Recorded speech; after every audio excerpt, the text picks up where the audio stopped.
Pahinga muna tayo dito. Nakakapagod. Pag nagbibisikleta ka, seryoso ka talaga ya. Hindi mo makuwang magpa-accommodate. Hirap. Nakakapagod. Pag siklista kasi yan eh. Halimbawa, vlogger ka, yung siklista. Anong pwede mong gawin para marami kang viewers? Ang nakikita ko lang dyan, ano eh, magpapatawa ka talaga, hindi seryoso. Pero pag nagbibisikleta ka kasi, hindi mo makuha ang patawa. Kasi nga, nakakapagod. Yung focus mo nandun sa bisikleta, pinakikiramdaman mo yung hinga mo, yung tuhod mo, yung puso mo kung kaya ba. So if yung mga bagay na to na pakikiramdaman mo, tapos makukuha mo pang magpatawa, hirap.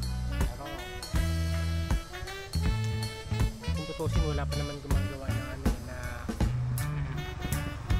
na siklista na komedyante. Pwede ba ako?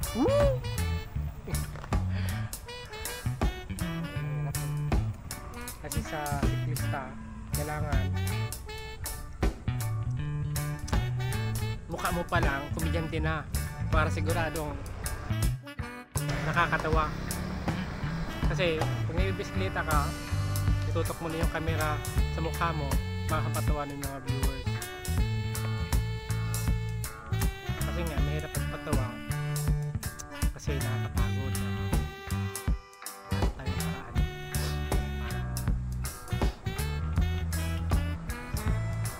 para makawa tayo ng maraming viewers. Mahirap mahirap kumuha ng viewers.